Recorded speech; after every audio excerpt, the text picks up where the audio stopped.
ఓ వాసుదేవాయ.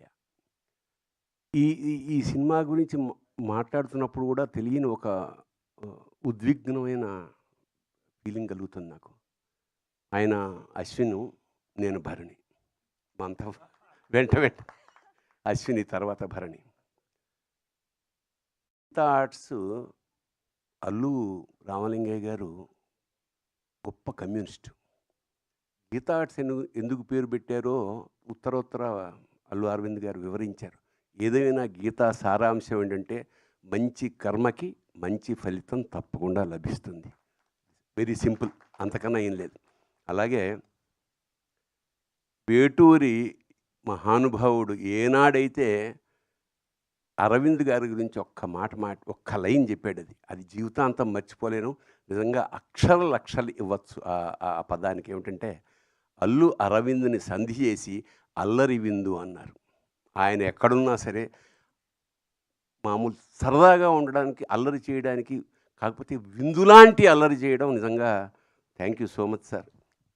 అరవింద్ గారిని చాలా తక్కువ సార్లు కలుస్తాను, కానీ ప్రతిసారి ఓ మొమెంటరీ, ఓ జ్ఞాపకంగా మీకు మాత్రం ఖచ్చితంగా మా ఇద్దరి మధ్య అలా మిగిలిపోతుంది. అలాంటి అరవింద్ గారు నాకు ఫోన్ చేసి, ఇలాగా ఈ సినిమా అవుతుంది, దయచేసి ఖాళీగా ఉంటే మీరు ఒకసారి చూడండి అంటే. నేనే ఎందుకు చూడాలి సార్ అంటే, దాని గురించి మాట్లాడగలిగిన కొంచెం సాహితీ వ్యవసాయం చేస్తున్న వాళ్ళతో అంటే ఆ లెక్కన జొన్నవితులు గారు కూడా ఉన్నారు కదా అన్న. నేను ఆయన కూడా పిలిచానండి అన్నాడు తమాషాగా. సరే, నిన్న కుటుంబ సమేతంగా మేము థియేటర్కి అల్లు అరవింద్ గారి ఏ అక్కడికే వెళ్ళి చూసాం sir. So it was not theatre sir, it was a temple yesterday. It was, I think the feeling is continuing. ఒక కూర్చున్న 5వ నిమిషానికి మేము లోపలికి వెళ్ళిపోయాం. ఏనాటి భక్త ప్రహ్లాద, ఎస్వి రంగారావు, నరసింహస్వామి, ఆ రోజారమణి, జీవము నీవే కదా అన్న పాట అక్కడ మొదలైపోయింది. నాకు అలా వస్తూనే ఉంది ఒక్కొక్క సీను. ఇది సినిమా తీశారా లేకపోతే సాక్షాత్కారం జరుగుతోందా మాకు అర్థం కాలేని ఒక అద్భుతమైన లోపలికి వెళ్ళిపోయాం. దాదాపు ఒక 20-30 సార్లైనా కళ్ళు చెమర్చే ఈ భావన, the way how you tackled అంటే కొత్త డైమెన్షన్స్. ఇప్పుడు ఇందాక అమ్మాయి చెప్పింది, మా యాంకర్, వాడిని విష్ణు ఎత్తుకోవడం వరకు ఆ కళ్ళల్లో ఆయన చూపించిన ఆర్ద్రత నిజంగా విష్ణువు అంటే తప్పకుండా మనకి దర్శనం అవుతుందా అని మేము జన్మలు ఋషులు తపస్సు చేస్తే ఎలా వస్తుందో అలాంటి ఒక గొప్ప తపస్సు చేశాడు అశ్విని. సో మీకు లభించిన అదృష్టం కాదు సార్, యావత్ ప్రపంచానికి కూడా విష్ణుమూర్తిని, నరసింహస్వామిని దర్శనం చేయించేశారు.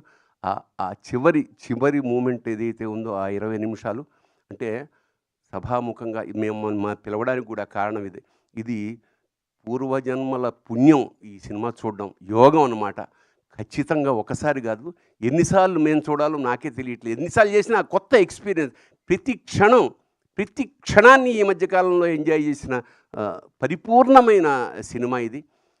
ఆ గ్రాఫిక్స్ జనరల్గా ఏమిటంటే గ్రాఫిక్స్లో చాలా రకాల లోపాలు ఉంటాయి, కానీ ఇక్కడ ఏమంటే ఆ భావాలతోటి, వాళ్ళ కదలికలతోటి, ఆ డీటెయిల్స్ తోటి, ఆ కళ్ళల్లో ఉండే కరుణతోటి మొత్తం కబ్జా చేసేసారు మా మనస్సులు, హృదయాలు ద్రవించేసాయి.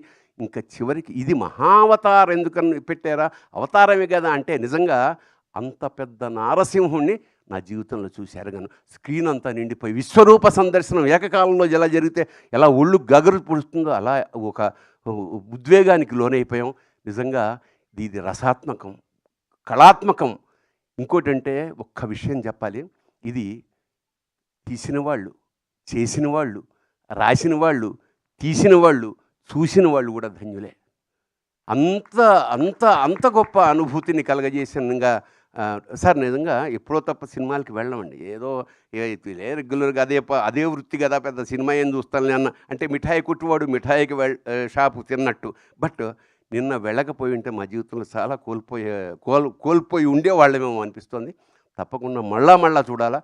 అంతా అయిపోయి సార్, మేము సినిమా బయటకు వస్తుంటే మా మనవడు కూడా వచ్చాడు, 3 ఏళ్ల వాడు. వాడిని జొన్నవితులు గారు అడిగారు లిఫ్ట్లో, ఒరే నువ్వు భక్త ప్రహ్లాదుడువా నారసింహుడివా అంటే వాడు అన్నాడు.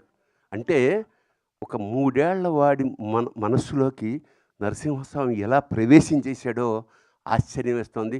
ఈ సినిమా సార్ మీరు 2 ఏళ్ళకోసారి ప్లాన్ చేస్తున్నారు కదా! I think that will run for 2 years sir continuously. Yes. Then only you have to take another project. అట్లాగా I think it's a big project ఇది lord has given you sir. I think this is the greatest opportunity of our lives. ఒక cinema ఒక కావ్యంలాగా, అలాగే సనాతన ధర్మాన్ని ఇంత అంటే ఎక్కువ ప్రచారం ఏమి అక్కర్లేదండి. ఒక్కసారి సినిమా చూస్తే అది గుండెల లోపలికి వెళ్ళిపోయింది. ఇలాంటి సినిమా నిర్మించిన వాళ్ళకి చెప్పాం, ఇలాంటి అవకాశం ఇచ్చిన మాకు కూడా మా జన్మలు ధన్యమయ్యేగా భావిస్తూ జై నరసింహ, జై నరసింహ, జై నరసింహ. Thank you sir. నిజంగానే మళ్ళీ 2027లో మళ్ళీ